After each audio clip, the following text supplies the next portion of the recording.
Covid ટેસ્ટને લઈને હાઈકોર્ટનો હુકમ 76 પાનાનો હુકમ કરવામાં આવ્યો છે। કોવિડ ટેસ્ટ માટે કોઈ પણ ફિઝિશિયન કે સર્જન માંગી શકશે રિપોર્ટ। મંજૂરી છે તે લેવાની રહેશે। 24 કલાકની અંદર ટેસ્ટ માટે મંજૂરી આપવા હાઈકોર્ટે સરકારને આદેશ કર્યો છે। અગાઉ 48 થી 72 કલાક સુધી મંજૂરી પણ નહોતી મળી શકતી। મંજૂરી ન મળવાથી દર્દીઓને ભારે હેરાનગતિ ભોગવવી પડતી હતી। ત્યારે આરોગ્ય અગ્ર સચિવ જયંતિ રવિને પણ કોર્ટે ચેતવણી આપી છે। સિવિલમાં પૂરતી સારવાર મળે તે માટે આરોગ્ય સચિવની જવાબદારી નક્કી કરાઈ। હાઈકોર્ટ દ્વારા ટકોર કરવામાં આવી છે। સિવિલમાં પૂરતી સારવાર માટે આરોગ્ય સચિવ જવાબદાર રહેશે। 24 કલાકની અંદર કોવિડ ટેસ્ટ માટે મંજૂરી આપવા માટે હાલ તો સરકારને આદેશ કરવામાં આવ્યો છે।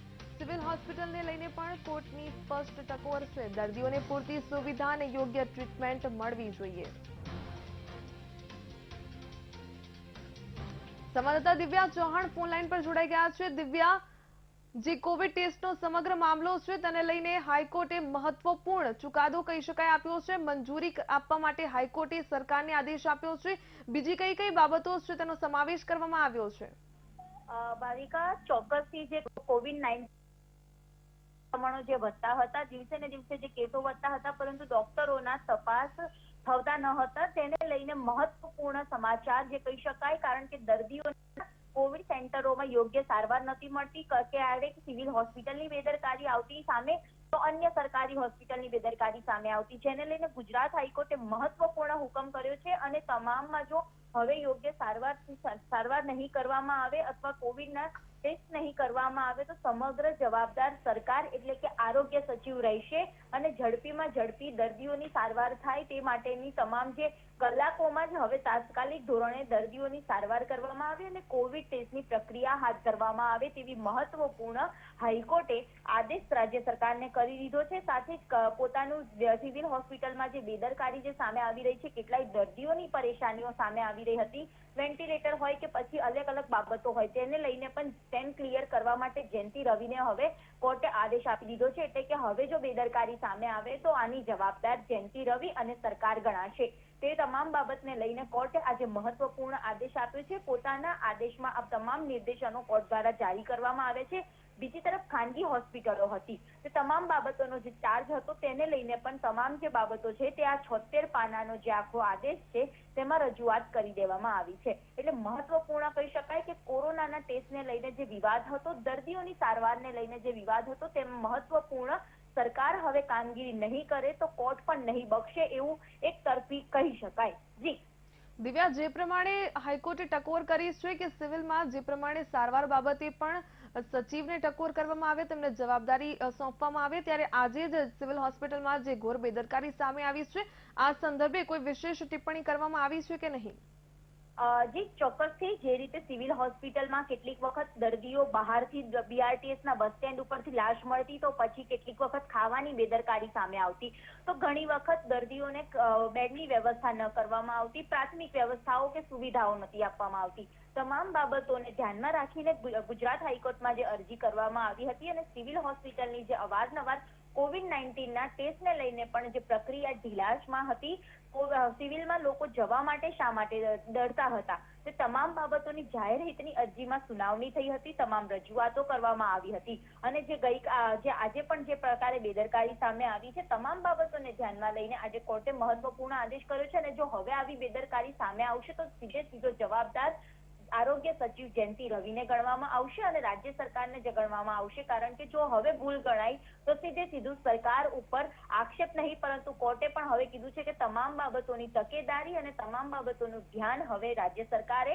સિવિલ હોસ્પિટલથી લઈને તમામ હોસ્પિટલનું રાખવામાં આવશે, કારણ કે ઘણી વખત એસવીપીમાં બી ડોક્ટરો કેટલીક વખત હડતાલ પર ઉતરી જતા હતા। તાજેતરમાં જ કોવિડના ટેસ્ટ નથી થતા, તે બાબતને પણ કોર્ટમાં રજૂ કરવામાં આવી હતી। તમામ બાબતોને ધ્યાનમાં રાખીને કોર્ટે આજે મહત્વપૂર્ણ આદેશ કર્યો છે। સુઓ મોટોની જે અરજી હતી કોર્ટમાં, સુઓ મોટો કોર્ટ દ્વારા જે કરવામાં આવી હતી, મોટા ભાગના કેસોમાં સુઓ મોટોની અરજી કોર્ટ આ પ્રકારે દાખલ નથી કરતી, પણ કોવિડની પ્રક્રિયા જે છે, કોવિડના કેસો જે વધતા હતા તેને લઈને કોર્ટ દ્વારા જે સુઓ મોટો દાખલ કરાઈ હતી અને આજે સુઓ મોટોને અંગે 76 પાનાનો મહત્વપૂર્ણ આદેશ કોર્ટે બહાર પાડ્યો છે। સાથે સરકારને પણ મહત્વપૂર્ણ નિર્દેશો પણ જારી કર્યા છે।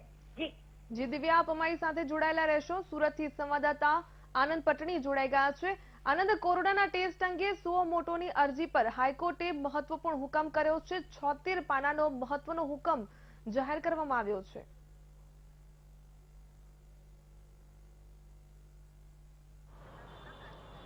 જી ભાવિકા, જે પ્રકારે હાઈકોર્ટની અંદર સુઓ મોટો દાખલ થઈ હતી અને કોરોના જેવી મહામારીની અંદર હાઈકોર્ટે જે સંજ્ઞાન લીધું છે અને 76 પાનાનો જે મહત્વનો ચુકાદો આપ્યો છે, શું કહી રહ્યા છે ડોક્ટર્સ? આપણે એમની સાથે જોડાયા છે. આપણી સાથે ડોક્ટર પાર્થિવ જોડાયા છે. ડોક્ટર, જે સુઓ મોટો દાખલ થઈ હતી ને તેની અંદર હવે જે ચુકાદો આવ્યો છે, શું કહેશો આપ? કઈ રીતે જોઈ રહ્યા છો આખા ચુકાદાને?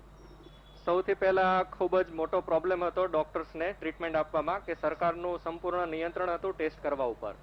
આના હિસાબે સરકાર ઉપર નિર્ભર રહેવું પડતું હતું. ટેસ્ટની મંજૂરી, એનો રિપોર્ટ મળવો અને સારવારમાં અને કોન્ટેનમેન્ટ કરવામાં અને ક્વોરન્ટાઇન કરવામાં સમય વધારે લાગી જતો અને એના કારણે ફેલાવો વધી જતો હતો. દર્દીની તબિયતમાં પણ સુધારો થવામાં વાર લાગતી હતી. એટલા માટે થઈને આ પ્રોબ્લેમને સોલ્વ કરવા માટે આ સુઓ મોટો દાખલ થયો, જેનું પરિણામ આવ્યું છે. જેના કારણે થોડું સારું હવે લાગે છે કે એટલીસ્ટ 24 કલાકની અંદર સરકારને આ મંજૂરીની કાર્યવાહી પૂરી કરવી પડશે, જેથી કરીને પાર્શિયલી આ નિયંત્રણ દૂર થયું છે. પરંતુ ડોક્ટર તરીકે અમારે ખૂબ જ જરૂરી છે કે ટેસ્ટના નિયંત્રણ કરવા ઉપર ટેસ્ટ કરવાના ઉપર સરકારનું નિયંત્રણ ના હોવું જોઈએ. કોઈ પણ પ્રકારનું ગંભીર દર્દી જ્યારે દાખલ થયું હોય અને એના માટે સારવાર કરનાર ડોક્ટરને કોઈ ટેસ્ટ મહત્વનો લાગે તો એ ટેસ્ટ કરવા પાછળ 24 કલાકનું પણ ડિલે જે છે એ વ્યાજબી હોતું નથી. એટલે ડોક્ટર તરીકે અમારી ઈચ્છા એવી હોય છે કે કોઈ પણ દર્દી જે દાખલ હોય અને સિરિયસ હોય એ વ્યક્તિના રિપોર્ટ કરવા માટે અને સરકારની જે મંજૂરી જે ફરજિયાત હોય એ ના હોવી જોઈએ. માત્ર સરકારને દર્દીની તબિયત વિશેનું નોટિફિકેશન અને રિપોર્ટની જાણકારી છે એ વહેલી તકે પહોંચતી થાય અને નિયમિત પહોંચતી રહે, એ અમને બિલકુલ બી અમે એના માટે પૂરો સહકાર માટે અમે રાજી છીએ. ખાસ કરીને હાઈકોર્ટનો એક મહત્વની વસ્તુ છે કે તમામ જે કોરોનાને લઈને જે તકલીફો છે એને લઈને રાજ્યના આરોગ્ય અગ્ર સચિવ જે છે એ જ જવાબદાર રહેશે. એને લઈને શું કહેશો કે કઈ રીતની તૈયારીઓમાં ખામી લાગે છે? કારણ કે આપ પણ કોરોના વોરિયર્સ તરીકે જોડાયા હશો ક્યાંક ને ક્યાંક. કઈ રીતની ખામી લાગે છે આખા? હવે આમ અત્યારે સમય એવો છે કે કોઈની ખામી શોધવાના બદલે જે બી કોશિશ થઈ શકે લોકો એકબીજાનો પૂરો સહકાર આપે. પ્રાઇવેટ ટ્રીટમેન્ટ વાળા ડોક્ટરો, સરકારના અધિકારીઓ, સૌ કોઈ એકબીજા સાથે સહકારથી મળી અને કઈ પણ ત્રુટિ હોય એ દૂર કરે એ જરૂરી છે. તો આ એક ત્રુટિ હતી કે જે અમને પ્રાઇવેટ ડોક્ટરોને સારવાર કરવામાં અમને મુશ્કેલી હતી, કે જે અત્યારે થોડી સોલ્વ થઈ છે. તો આ એક ત્રુટિ છે જે સાવ સોલ્વ થઈ જાય તો ઘણો ફરક પડી શકે છે અને આગળ સરકારના દરેક નિયમોમાં અમે સહકાર અમે આપી શકીએ એમ છીએ. હાલ અમને આ એક પહેલી ત્રુટિ લાગે છે કે ટેસ્ટ કરવા ઉપર હજુ બી સરકારનું નિયંત્રણ ચાલુ રહે છે. ચોક્કસ ભાવિકા, કહી શકાય કે ડોક્ટરો આ સમગ્ર વસ્તુને વધાવી તો રહ્યા છે, હાઈકોર્ટના નિર્ણયને પણ વધાવી રહ્યા છે, પરંતુ હજી એક ત્રુટિ જે છે આ સમગ્ર નિર્ણયની અંદર, તેની અંદર જે સરકારનું નિયંત્રણ છે, સરકારનું નિયંત્રણ જો હટી જાય તો પેશન્ટ તાત્કાલિક બહાર આવત અને સાથે સાથે શું પેશન્ટની ટ્રીટમેન્ટ પણ ઝડપથી થઈ શકે એ પ્રકારની પરિસ્થિતિ હોત. જી આનંદ, આભાર જોડાવા બદલ.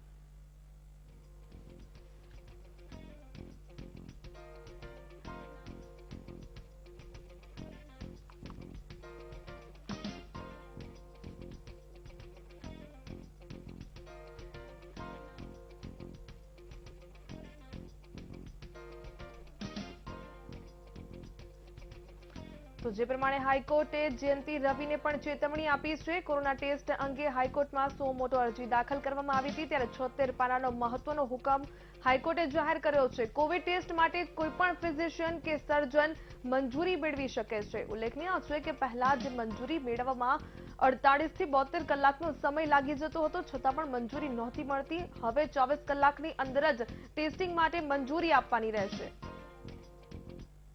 અનેક પ્રકારના તર્ક વિતર્કો જાહેર થયા છે, ત્યારે આપણી સાથે ડોક્ટર્સ છે, ડોક્ટર પાર્થિવ પટેલ. ડોક્ટરને પૂછીશું કયા પ્રકારના માસ્ક પહેરવા હિતાવહ છે અને N95 ની અંદર જે છિદ્રો હોય છે તેને લઈને ક્યાંક ને ક્યાંક અનેક સવાલો ઉઠી રહ્યા છે. તો આપ જણાવશો કે માસ્ક કઈ રીતના સારા? માસ્કનો ઉદ્દેશ્ય બે પ્રકારનો હોય છે. એક માસ્ક પહેરનાર વ્યક્તિનો ઉદ્દેશ્ય પૂરો થવો જોઈએ અને એક બીજા અન્ય વ્યક્તિઓ સાથે એ વ્યક્તિનો સંપર્ક ન થાય એ બીજો ઉદ્દેશ્ય હોય છે. વ્યક્તિગત પ્રોટેક્શન માટે કોઈ પણ પ્રકારનું N95 માસ્ક છે એ ઓકે છે. મીન્સ કે એ તમને પહેરનારને તો રક્ષણ આપશે જ, કે જે બહાર અહીંયા એક વાલ આપેલો હોય છે કે જે છિદ્ર હોય છે જેમાં વાલ હોય છે, કે જેમાં વ્યક્તિ શ્વાસ અંદર ખેંચશે તો હવા ફિલ્ટર થઈને જ પ્રવેશશે, પણ જ્યારે હવા શ્વાસ બહાર કાઢશે ત્યારે એ ફિલ્ટર છે એ વાલ ખુલી જતા ફિલ્ટર થયા વગર હવા બહાર જશે. તો આનાથી વન વે પ્રોટેક્શન થશે, ટુ વે પ્રોટેક્શન નહીં થઈ શકે. તો એ જે ઇમ્પોર્ટન્સ હોય છે એ હોય છે ઓક્યુપેશનલ સેફટી માટે, કે જ્યારે વ્યક્તિ કોઈ એવા પ્રદૂષિત વાતાવરણમાં કામ કરી રહ્યો છે ત્યારે એના પ્રોટેક્શન માટે આ પ્રકારના છિદ્રવાળું વાલ્વવાળું N95 માસ્ક છે એ ઉત્તમ કહેવાય. પરંતુ જ્યારે આ રોગચાળાની પરિસ્થિતિ હોય છે કે જેમાં પહેરનાર વ્યક્તિના સંક્રમણથી અન્યને ન ટ્રાન્સફર થાય તો એના માટે બંને તરફ હવા ફિલ્ટર થઈને જવી જરૂરી છે. N95 માસ્કનું જે કપડું છે, જે ફેબ્રિક છે, એનો ઉદ્દેશ્ય હવાને ફિલ્ટર કરી અને અંદર ખેંચવું અને બહાર મોકલતી વખતે બી ફિલ્ટર કરવાનું બંનેવું છે. તો આઈડિયલ માસ્ક જે વાયરસને ફિલ્ટર કરી શકે એવું માસ્ક N95 કહેવાય, કે જેમાં ફિલ્ટર માટેનું છિદ્ર છે એ વાલ વગરનું અને આખું જ માસ્ક હોય એ બેસ્ટ કહી શકાય. તદુપરાંત અનેક પ્રકારના માસ્ક અવેલેબલ છે, જેમાં સરકારે હાલ મોઢું ઢાંકવાની એક મંજૂરી આપેલી છે બહાર નીકળતી વખતે, અને માસ્ક અથવા મોઢું ઢાંકવું ફરજિયાત હોય છે. તો જ્યારે કોઈ વ્યક્તિ કોરોનાથી સંક્રમિત છે અથવા સંભાવના એ વ્યક્તિ સાથે સંપર્કની વધારે છે ત્યારે ICMR ની ગાઈડલાઈન કહે છે કે તમારે N95 માસ્ક જ વાપરવું જોઈએ. જ્યારે જનરલ પબ્લિકની અંદર N95 માસ્ક છે એ દરેક વ્યક્તિને પોસાઈ શકે નહીં. પ્લસ એનું જોખમ ટ્રાન્સમિશનનું એટલું બધું વધારે હોતું નથી જેટલું કોઈ દવાખાનાની જગ્યામાં કે કોઈ બંધ જગ્યામાં હોય. તો જ્યારે કોઈને દવાખાનામાં અથવા બંધ જગ્યામાં કોઈની નજીક રહીને સંપર્કમાં આવીને કામકાજ કરવાનું હોય તો ત્યાં N95 માસ્ક જ વાપરવું જોઈએ. અન્ય કોઈ જગ્યાએ કોઈ વ્યક્તિ સાદો રૂમાલ કે સાદા કપડાનું માસ્ક પહેરશે તો એને વાયરસ સામે કોઈ પ્રોટેક્શન નહીં મળે, પરંતુ જે માસ્કને બદલે કપડું પહેરનાર વ્યક્તિ પોતે જ્યારે ખાંસી ખસે કે ઉધરસ ખસે અથવા બોલશે તો એ સમયે એના મોઢામાં રહેલા જંતુઓ હવામાં ફેલાવાનું ચાન્સીસ ઘટશે, દૂર સુધી ફેલાવાને બદલે નજીક સુધી ફેલાશે. એનો જે બ્લાસ્ટની તીવ્રતા છે એના ઉપર મામૂલી નિયંત્રણ આવી શકે. એટલા માટે થઈ અને એ પણ મંજૂરી ICMR આપી છે કે જ્યારે તમે બહાર નીકળો અને લોકો સાથે દૂર રહીને બી તમે ડિસ્ટન્સિંગ સાથે બી કામ કરતા હો તો ત્યારે તમે કદાચ N95 માસ્કનો ખર્ચ નહીં કરો તો બી વાંધો નથી, પરંતુ મોં સાવ ખુલ્લું રાખવું હિતાવહ હોતું નથી. ખાસ કરીને જોવા જઈશું તો 1 લેયર 2 લેયર 3 લેયર માસ્ક આવે છે. આ કોરોનામાં કેટલા ઉપયોગી થઈ શકે? 1 લેયર 2 લેયર 3 લેયર, સરકાર પણ 3 લેયરની વાત તો કરી જ રહી છે. 3 લેયર માસ્કમાં થોડું ઘણું વાયરસનું પ્રોટેક્શન પોસિબલ હોય છે. સિંગલ લેયર માસ્કમાં વાયરસનું કોઈ પ્રોટેક્શન હોતું નથી. તો એ જે પ્રોટેક્શનનો પાછળનો જે તર્ક છે એ છે કે વ્યક્તિ જ્યારે ખાંસશે ત્યારે વાતાવરણમાં વાયરસ તો જશે પણ દૂર સુધી નહીં ફેલાય. એટલે તમે સિંગલ લેયર માસ્કના બદલે 3 લેયર માસ્ક પહેરો તો વધારે સારું છે. 3 લેયર માસ્ક કરતાં N95 છે એ બેસ્ટ છે. અને તમે સાવ મોઢું ખુલ્લું રાખો એના કરતાં સિંગલ લેયર માસ્ક પહેરો તો એ એટલા માટે બેટર છે કે તમે જ્યારે બોલશો અથવા તમે ખાંસી ખાશો તો વાયરસ તો હવામાં જવાનો જ છે, પરંતુ એનો બ્લાસ્ટ દૂર સુધી નહીં જાય. એટલે 2-3 પ્રકારના પ્રિકોશન્સ એક સાથે લેવાથી થોડી સંભાવના હજી બી ઘટે. Social distancing, hand wash, sanitiser અને કોઈ પણ પ્રકારનું કવર મોઢાની આસપાસ, આ બધું જ જાતે એક સાથે મળીને કદાચ થોડું પ્રોટેક્શન વધારી શકે. ખાસ કરીને N95 માસ્ક જે આવે છે, છિદ્રોવાળા માસ્ક આવે છે, તો એ હિતાવહ છે પહેરવાના કે પછી એ છિદ્ર થકીથી મુશ્કેલી અનુભવાય? હા, એ મેં અગાઉ સમજાવ્યું એમ એ છિદ્રવાળા માસ્ક મીન્સ કે છિદ્રની અંદર વાલ ફિટ કરેલો હોય છે. એ વાલવાળા માસ્ક છે રોગચાળાની પરિસ્થિતિમાં હિતાવહ નથી. તમારે જો N95 માસ્ક પહેરવું હોય તો એ હંમેશા વાલ વગરનું જ પહેરવું જોઈએ, નહીતર એ N95 માસ્ક તમને વ્યક્તિગત પ્રોટેક્શન આપશે, સમાજને નહીં આપે. ચોક્કસ. અન્ય જો વાત કરવામાં આવે તો કઈ રીતે માસ્કની જે છે સિસ્ટમને અનુરૂપ થવું જોઈએ? લોકોએ, સામાન્ય લોકોને તો રૂમાલ બાંધીને બી જતા હોય છે, પરંતુ કોઈ ભીડભાડવાળી જગ્યામાં જવું હોય ત્યારે ખાસ પ્રકારે કયા માસ્કનો ઉપયોગ કરવો? ભીડભાડવાળી જગ્યામાં તો ચોક્કસ N95 માસ્કનો જ ઉપયોગ કરવો જોઈએ, એ બી વાલ છિદ્ર વગરનું. ચોક્કસ. તો કહી શકાય કે અનેક પ્રકારના માસ્કો જે છે એ વાપરવાના હોય છે, પરંતુ જે N95 માસ્ક ઉપર જે લોકો સવાલો ઉઠાવી રહ્યા છે, પરંતુ જે છિદ્ર વગરના જે N95 માસ્ક આવે છે એ ખરેખર હિતાવહ છે ને એના થકીથી જે હવા છે એ ફિલ્ટર થઈને અંદર આવે છે ને ફિલ્ટર થઈને બહાર નીકળે છે, જેને લઈને જે જંતુઓ આવી રહ્યા હોય એ જંતુઓને ત્યાં રોકવામાં ક્યાંક ને ક્યાંક મદદરૂપ થઈ શકે છે. જી, કેમેરા પર્સન રાજેશ લિંબાચિયા સાથે આનંદ પટણી, VTV ન્યૂઝ.